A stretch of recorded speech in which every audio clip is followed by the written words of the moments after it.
Welcome to another episode of Cyrus's podcast. Today we have a very special guest.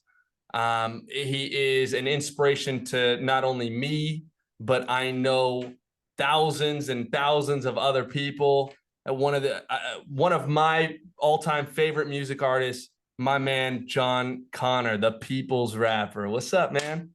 Love, thank you for that very kind intro, man. Thank you so much, man. I'm humbled by those words and I greatly appreciate it, man. Yeah, thank you. Thank you so much for being on. Thank you for taking the time. I want to kind of go over like, kind of where you started, where you're from, to how you got to where you're at now, and the reason being is because I'm a big believer in success leaves clues. Mm-hmm. You're highly successful in your field, and Thank you've truly like just on a whole different level, you've helped me in my career in ways that you don't even know yet. And so I'm really excited to be able to talk and share that. So I want to kind of go back to I think what 2005 you. 2005 is that your first like real project, right? Yes, the calling part one. The Yes, sir. Calling Part One, so what you've had a knack for especially like prior to signing with the label, right? Like you had a knack of just executing on projects, and you're doing it again. I'm watching it happening, right? Like I watched it happen again earlier today when I just see another song drop, right? Like, by the way, bro, unreal, crushed it. So Thank so you. I'm watching it happen, and you are a master executor.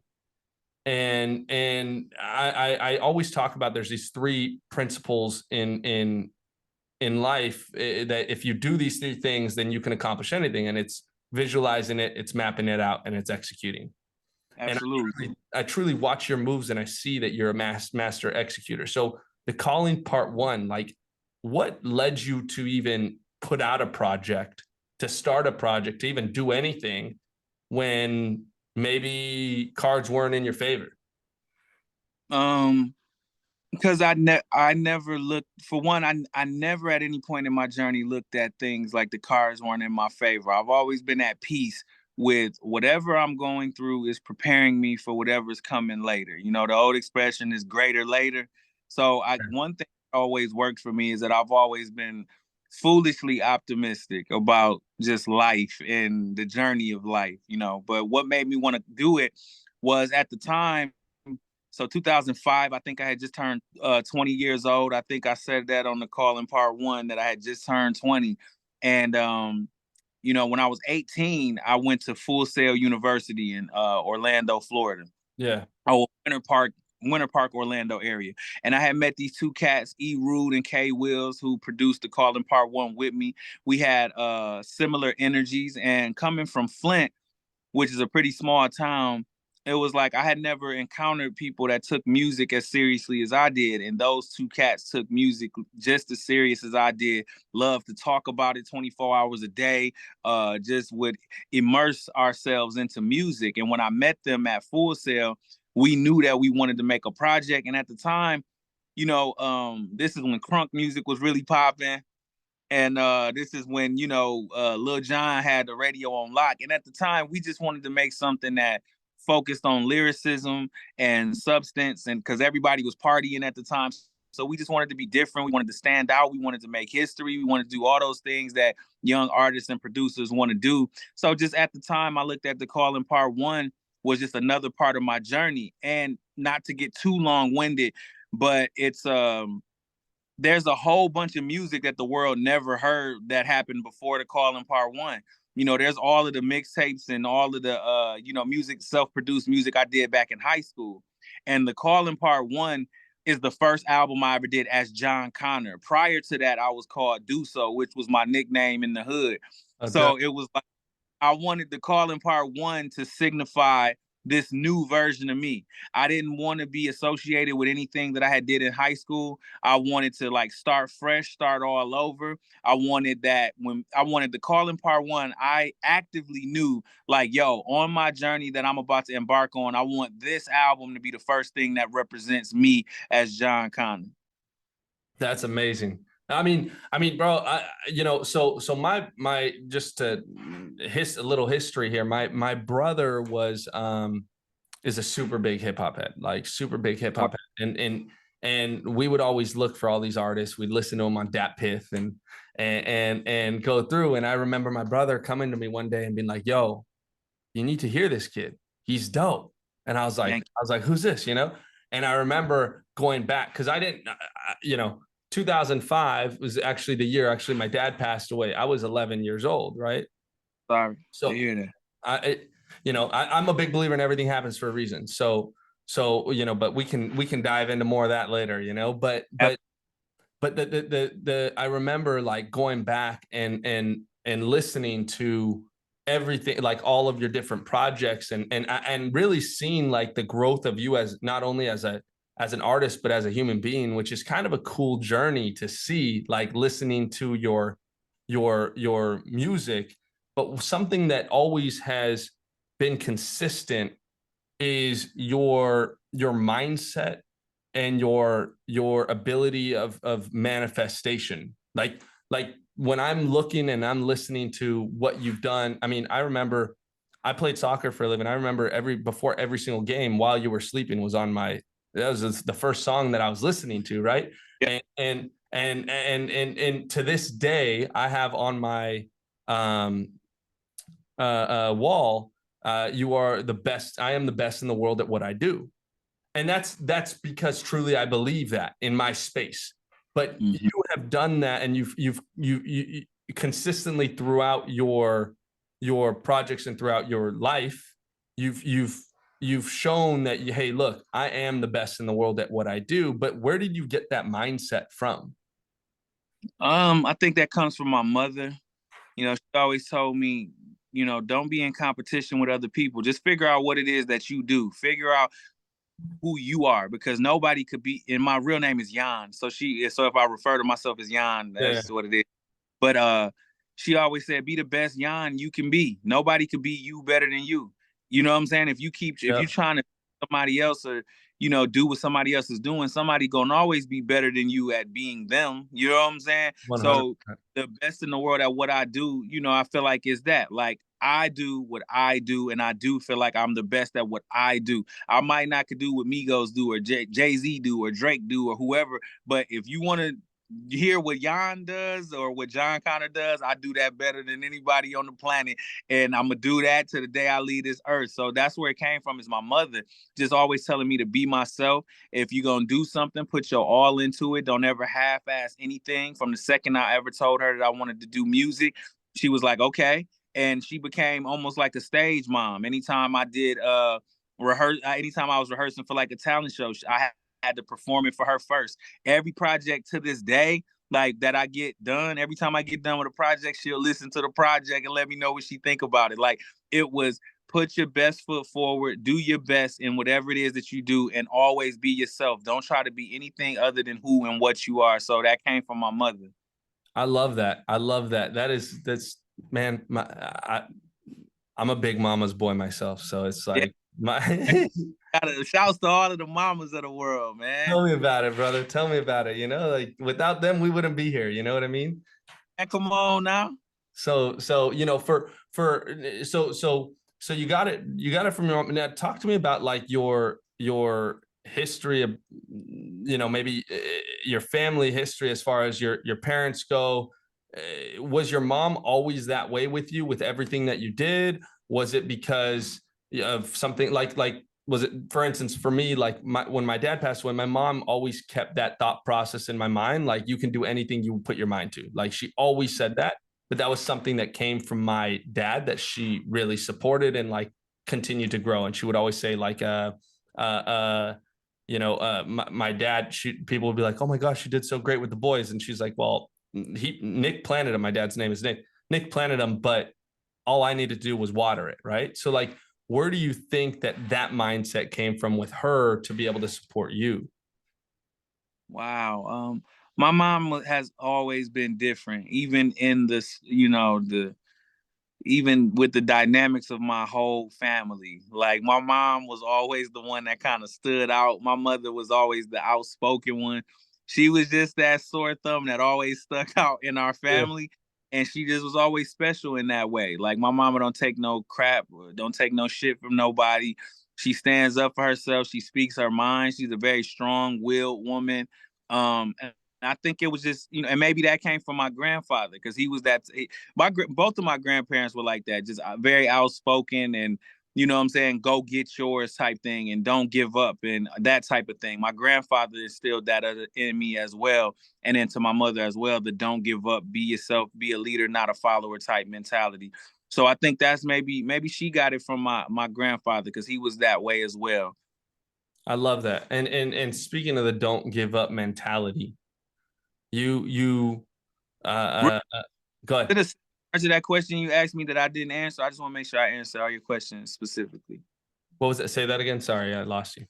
Your whole question because I felt like it was Yeah. another part of the Yeah. question that. Yeah, what I was asking is how you feel like just from your dynamic, how you got to think how you think. And I think that answered the question and the fact that like it really came from probably your grandparents that instilled that in your mom with as well as you. For sure. I was just making sure I fully answered your questions. I For sure. appreciate that. Thank you so much, man. No doubt, man.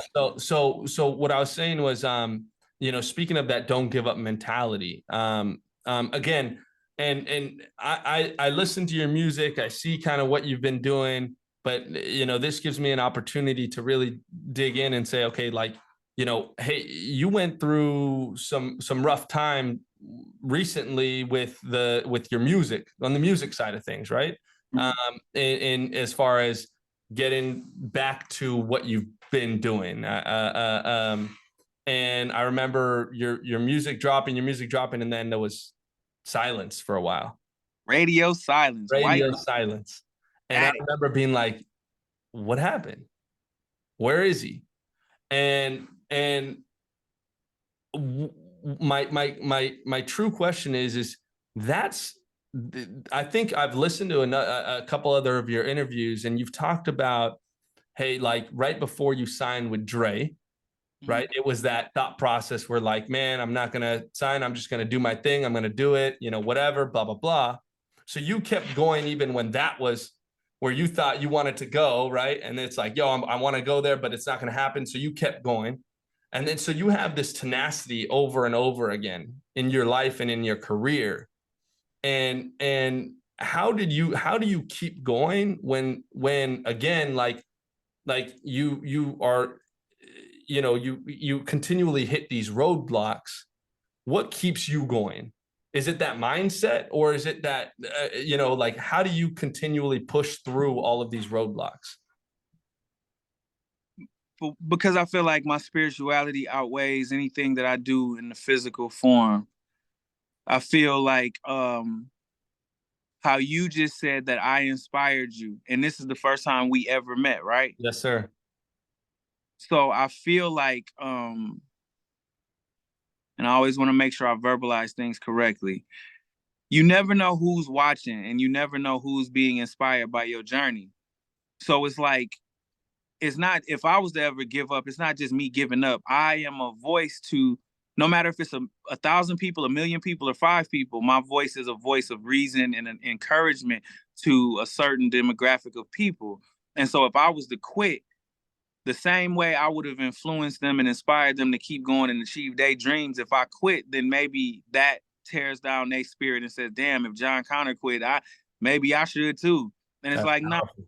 So spiritually for me, it's about that. It's about my journey is bigger than just physically what I can see. It's bigger than just the record business. I don't care about the record business. I don't care about money. I don't care about those things. I care about the spiritual currency that my music and my message and my voice, what am I influencing and inspiring people to do? And even after we leave this earth, the music is going to be here forever. So for me, it's like I want to keep going because I just want to, and I'm just going to keep it real. Like I'm here to do God's work, man, to inspire people through the music. So there's a Bible passage that I really like, and I got it memorized. It's consider it pure joy when you're faced with trials of many kinds. It's the testing of your faith that produces perseverance. Let perseverance finish its work so you may be mature and not lacking anything. So I get geeked. I get excited when something challenges me because it's like, okay, you know what I'm saying? It's teaching me how to persevere. Yeah. And so by me continuing to persevere, it's going to influence, it's going to have a domino effect on whoever listens to my music, that whatever their journey is, if they listening to me while they going through their journey, they going to persevere too. So I think that just my love for humans, my love for just the human spirit, my love for the most high God, like that's what keeps me going, is that I look at, much like you said yourself, like I look at everything happens for a reason, and anything that is any type of adversity is there to make me stronger. Anytime we ever get sick, we get well again. Anytime we get injured, we heal. Anytime we cry, we smile again. For every rainy day, there's a sunny day. That's how I look at adversities in life. Nothing's the end until you die. And even I feel like that's transition into something else. You feel me? Yeah. So even that ain't the end. So nothing on this physical plane is ever the end. You just got to figure it out or learn whatever lesson that was trying to be, taught to you. So that's how I look at it. When I almost get excited. I'm an Aries. So it's like I get excited when adversity comes my way. It's like, oh shit, okay. Like it's something that I can sink my teeth in and try to overcome. I look at it like a video game or an obstacle course. Like life is a big ass obstacle course for me. And the more obstacles I get over, the better it feels. And like I say, I can at times get long-winded, so I try to keep them short. But it's like we're all walking, living, breathing testimonies. When I tell you my story of how I didn't give up, it'll inspire you to do the same. So like you in your journey, when you have whatever adversities you go through, you got a group of friends, you got people that listen to you. So when you tell your story to them, you're going to inspire them to keep going. And that's literally all we're here to do, is to keep inspiring humans to be their best self. So I look at it like, the bigger the obstacle, the better the story is, the better the testimony, and the more people will believe that good prevails in the end. If I keep going and I have literally a testimony where I can say, look, this happened to me, I kept going, and look what happened, that'll inspire people to keep going. And that's what keeps me going, man. I love that. I love that. That's like a big part of like what I do as well is that butterfly effect, right? The flap of the butterfly's wings can create a hurricane on the other side of the world. But if you have positive influence on one person on a daily basis, that will literally change the world, right? And I love that mindset. I love that thought process. It's the same thing. And you started there and you had said like, just like I've been an inspiration to you. Like I told you that before, I told you that now. And like the reality is I talk about different mentors all the time. People always come onto the podcast and they're like, oh, the best thing you could do is get a mentor for yourself, right? But like where I've found a lot of my mentors is through music and sport, right? Kobe Bryant taught me work ethic, right?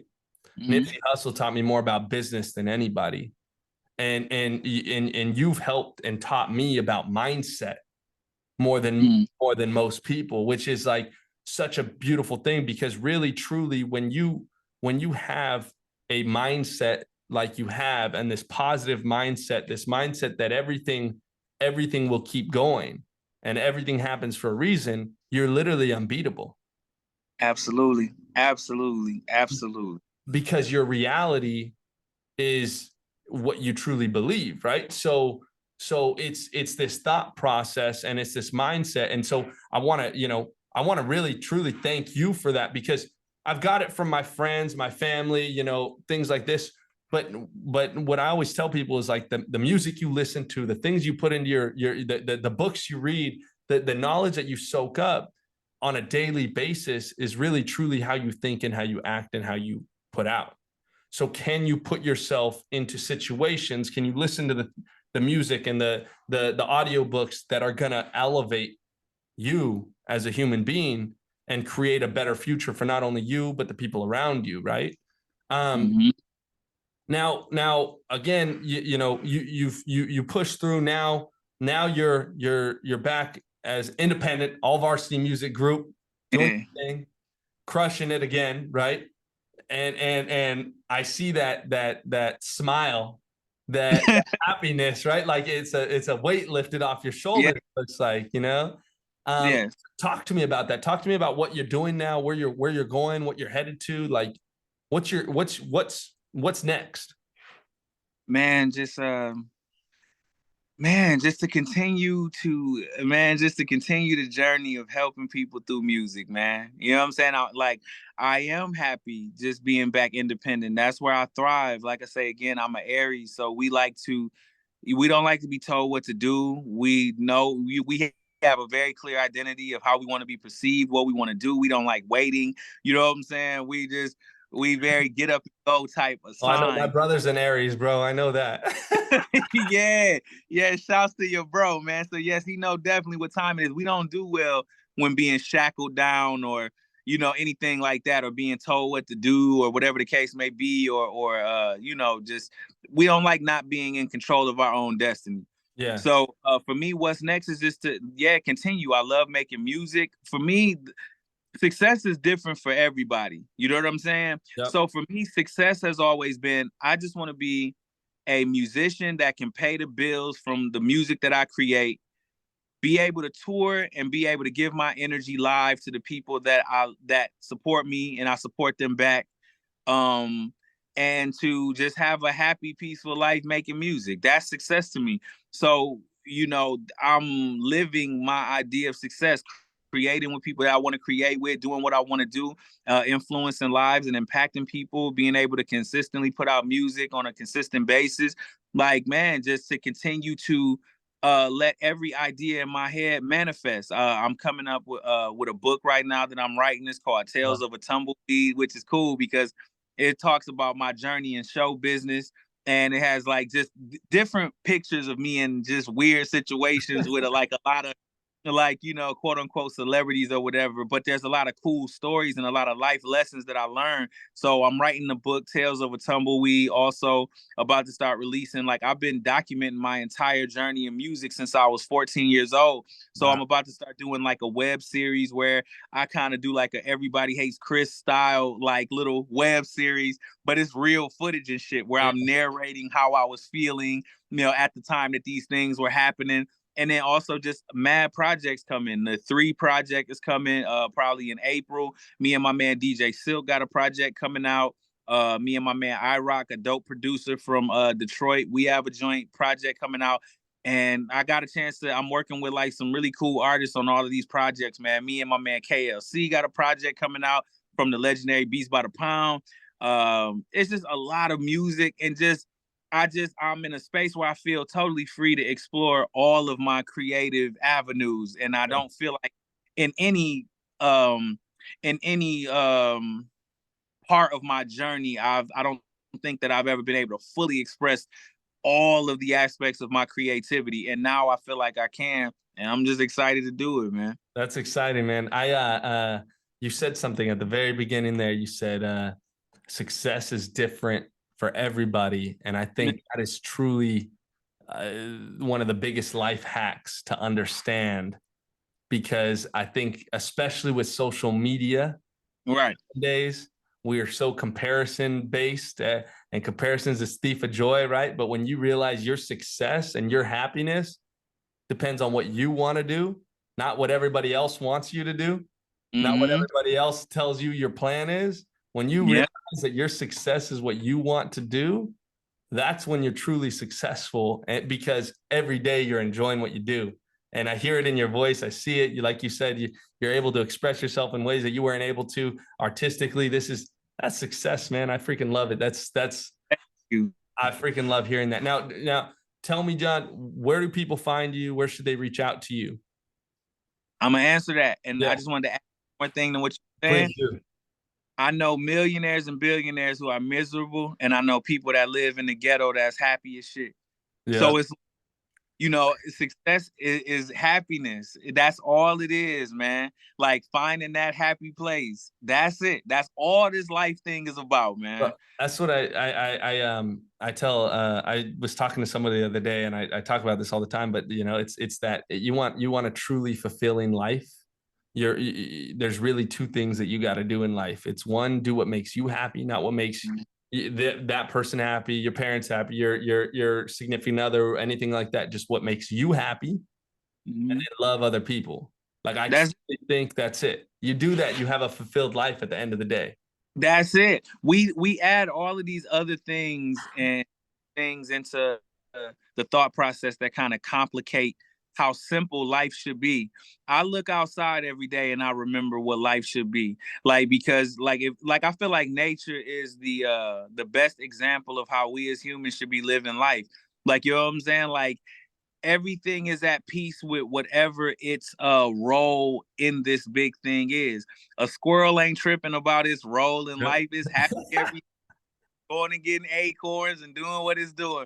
Birds ain't tripping, trees ain't tripping. Humans, we the only. So I was telling my assistant Lindsay one time, I said, humans, sometimes we can be so smart that we dumb. And what I mean by that is like life is so simple, but we find ways to complicate it because I feel like we somehow think that it can't be that simple. It has to be complicated. I have to feel some type of, you know what I'm saying, fight or pushback to feel like I'm actually accomplishing success. With no happiness. If you woke up today and you ate what you wanted to eat and you talked to who you wanted to talk to and you listen to you're successful.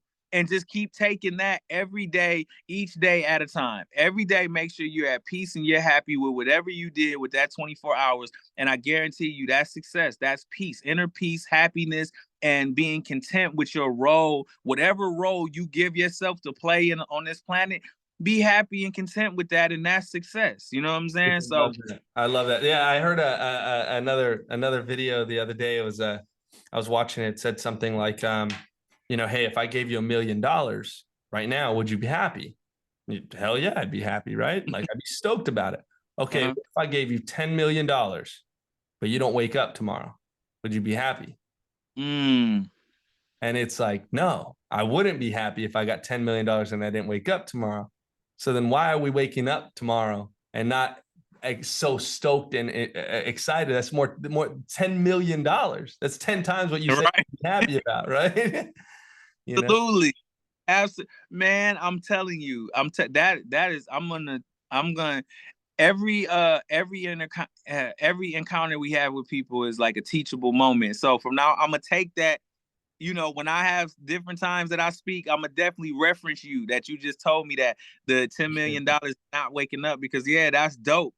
You know what I'm saying? Because it's true. Because I'm telling you, man, I've seen it like in real life, where I've seen like people that we see on TV every day like be miserable, like they got everything that you could ever imagine, but they not happy. You know what I'm saying? And then, like I said, I've seen people that's in the hood, in the ghetto, or ain't got as much, or whatever, or not. They ain't even got to be that. They could be just living simple, meek lives, and they're happy as shit. So I truly learned that that's what it's all about. And honestly, I've had times where I've had helly money and been miserable. Yep. Like I've had it. So not even just watching other people, I've lived that, where I bought everything that I thought I could ever want. And then life humbles you and reminds you that it's about more than those material things. So yeah, that inner peace thing, man, that's what it's all about, bro. That's truly what it is. And just do what you enjoy and what you love. And I'm like so happy that that's what you're doing, brother. I'm very happy for you, man. So Thank you, man. Thank you too, man. Like, thank you. You thank me, and I'm thanking you. Thank you for supporting me for all of the years of making music. And I'm gonna make music until I'm old and gray. You know what I'm saying? I don't think music is not an age thing. Like, it's a feeling. You know what I'm yeah, saying? As long as I still feel it in my heart and in my soul to get on that mic and on these keys and, you know what I'm saying, put it out there, then I'm gonna do it. So I just thank you for traveling with me on my journey and yeah, growing with me on my journey. And it's more to come, man. And I man. just appreciate you. I'm speaking for the people in this sense. That's what we want. So keep going, man. Keep doing Man, it. it feel good to hear that. Thank you. So talk to me.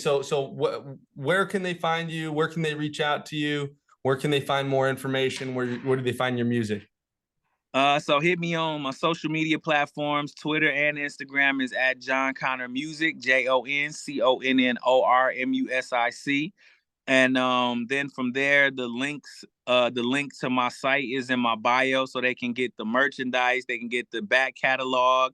We're gonna be putting out the physical copies of everything, so you can order them online. And I'm gonna do a little thing where I autograph them and send a poster and a little letter with the music. Yeah, so just check me out on my social media platforms at Jon Connor Music. Follow me, tell a friend about the music, tell a friend to tell a friend, man. But yeah, they can catch me at Jon Connor Music. Love it, brother. Thank you so much for spending the time with me today. I appreciate you, and thanks for sharing, man. No, thank you, man. I appreciate it, man. And more music on the way, bro. All right, awesome, killer. All right, cool.